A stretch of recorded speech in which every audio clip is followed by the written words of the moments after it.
Hello, Miss April here at Kearney Public Library.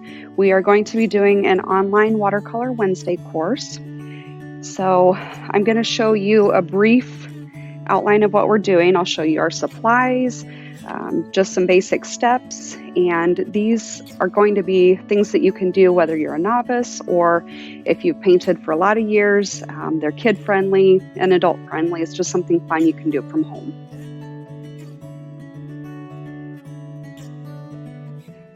So for the month of March, we chose a project with the color green. I always love green for spring, and we chose a gnome-themed project. So if you sign up for the kit that we are offering, it should come with a blank card, some colored cardstock like this, one of these printed images, and then there should be one printed on a card, a couple of envelopes, and your paint palette that comes with one brush. And some of the other supplies that you would need are going to be maybe some paper towels. I always use Q-tips. We did include those in the kit. Water. I've got markers and a pencil. So just some basic supplies. Even if you don't have the kit, what we did, we printed them on our Cricut machine at the library. There are some really cool different patterns. So if you have watercolor paper, that is an option to print stuff off on our Cricut here at the library. You can make a reservation and try it out. But if you don't have that, you can always draw freehand if you like to draw. I have rubber cement. If you're under 18, maybe just use regular Elmer's glue. Really any kind of adhesive should work. So what I'm going to start out with, if you have your cardstock and your image, I did all kinds of little designs on here, but if you don't want to do it that way, you can keep it simple as well. So if you want to do your cardstock, I'm just going to show you how I attached this. There's not a whole lot to it.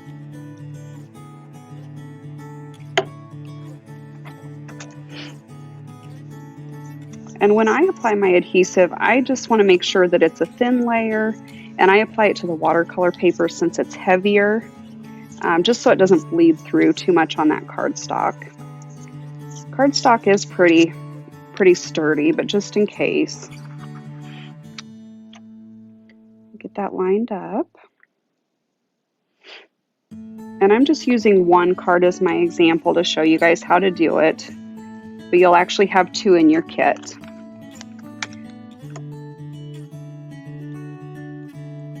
And then I'm just going to glue the watercolor image on there. If you want, you can paint your image first and then glue it on after it's dried, just depending on how confident you are. You know, sometimes it splatters and makes a mess, and you can always put some paper underneath it if it makes it easier. So you can just stick with a square format like that, or if you have maybe some patterned scissors, you can cut out cool little wavy or like V-shaped cut marks along your edges as well. Really, it just kind of depends on what supplies you have. So that is the format for this card. And then when I paint today, I'm actually just going to show you the ones where we have it printed on a plain card. So you should have a paint palette included in your kit. And there should be some scraps of watercolor paper too. We thought maybe that would be nice to include just so that you could practice and maybe get your own technique down a little bit before you start on the actual image. Save a little bit of frustration if it's challenging at first. And I'm going to use a round brush. It comes to a point, and that's actually going to be really important when you're painting images that have details.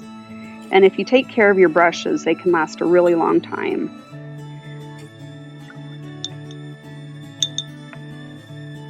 So I'm going to stick with some shades of green with these gnomes.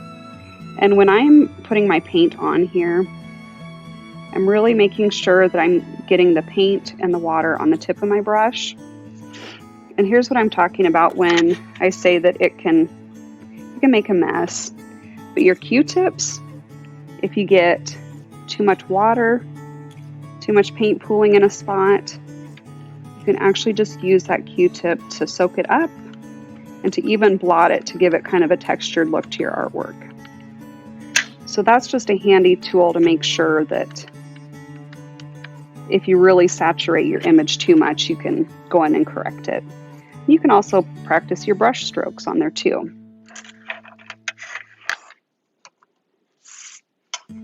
All right, so I'm going to go ahead and start painting. I do like to draw freehand, but some people don't, so we thought that this pattern would be a nice, fun way to let people try things out. You can see I'm using the tip of my brush here.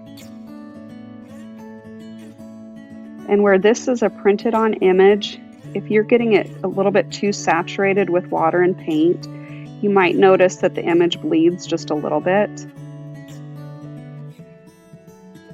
You don't have to go all the way to the edges, especially if you feel like maybe you don't have control over the brush as much as you'd like. But I'm just kind of going slow and making sure I can get that painted in nice and smooth. And I'm going right to those edges. And honestly, I'm using a dark green, so even if it does bleed into that gray printed image a little bit, I don't think it's going to be a problem.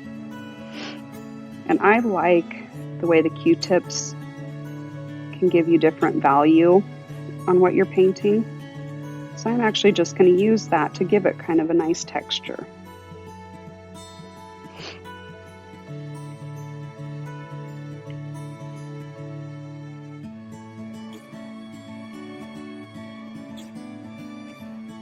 You can also buy shorter bristled brushes. There are flathead brushes that I probably wouldn't recommend just because you don't have that tip that lets you get into the smaller areas. I'm getting paint on the table too.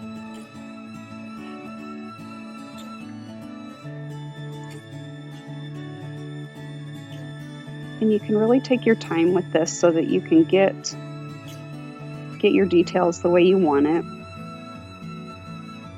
Sometimes being in a hurry isn't a good thing. So I'm just going to keep kind of blotting through.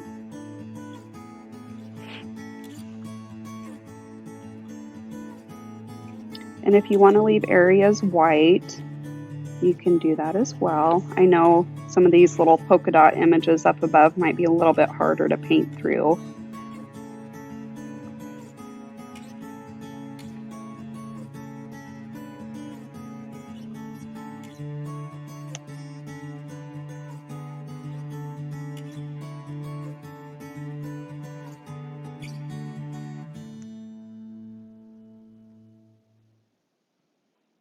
But this gives you an idea of how to paint some of that image in. And then I'm also going to show you guys how you can blot with paper towels the same way you do the Q-tips. Q-tips, it's a little bit more defined. Paper towels, if they have kind of a pattern in them, it's actually going to show a little bit of that pattern. So I'm going to take a brighter shade of green to paint that shamrock. And I'm going to get quite a bit more paint on this one. I'll start on the inside. And even if you want to leave some white edges, you can do that too. I want to make sure there's a little bit of water and a little bit of paint in there so that when you're dabbing it with the paper towel, there's something for it to lift. So it gives that nice textured pattern.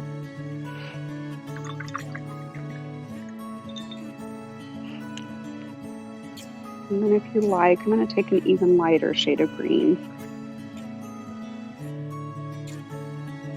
I'm going to just take my Q-tip and go around those edges.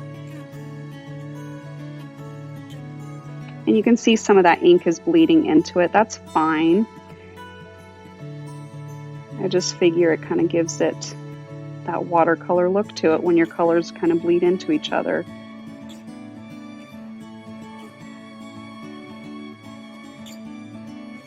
Okay, and I'm going to take a clean area of the paper towel and blot it again. So that gives you ideas on two different textural forms. I'm going to let this dry a little bit so that I can show you how I go in with a Sharpie marker. Right, so once you have let your paint dry, and it really is important, I didn't mention this earlier, when you're painting sections, let this one dry before you start in on this section, just to save yourself some grief with those colors bleeding together on you. But I have just a little heart stencil, and I thought it would be fun to decorate my envelope too. You guys have watercolor envelopes in your kits. And I'm just doing 3 hearts. You can do 4 if you like a 4-leaf clover instead of a 3-leaf clover. And I'm just sketching this in with a pencil. You can use watercolor pencils if you like.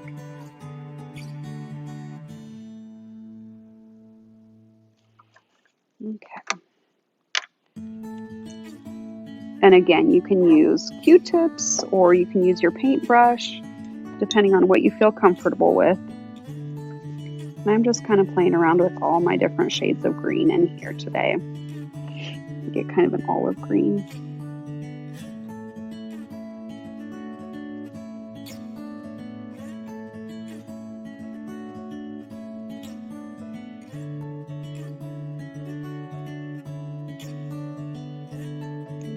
Paint a little stem.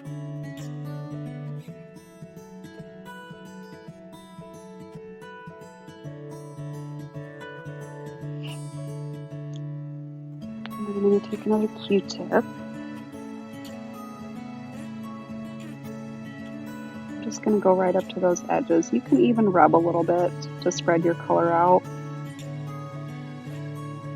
This is a way to pull up color too, like if you maybe don't like the shade of green that you've got on there. You can use a Q-tip or a paper towel and you can get a little bit of water, plain water on your brush, just to pull up some of that other color. So I'm going to go back in and add some of that brighter green to it too.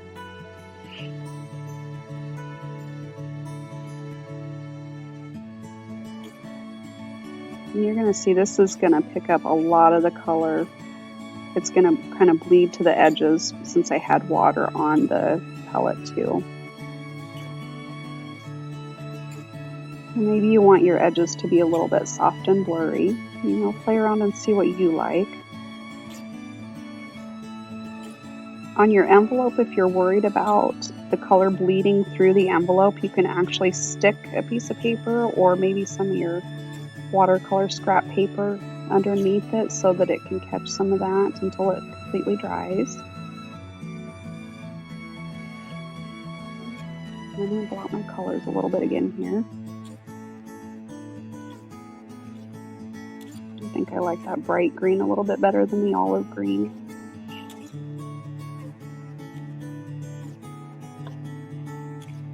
And then another thing that I like to do is use just a Sharpie marker, some kind of a permanent marker. When your ink is dry, you can just go through and outline.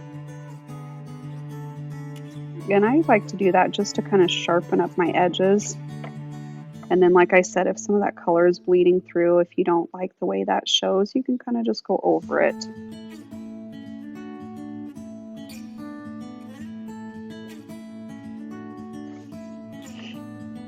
And that just really makes your image stand out more.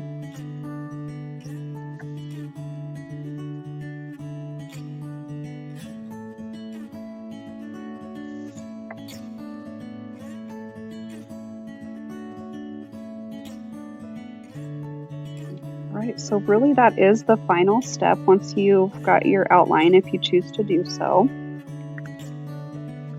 You can even outline your images on your envelope and address it to whoever you're going to send it to, and put a little message in there. But that is what my finished product looked like, and I hope you guys enjoy this project.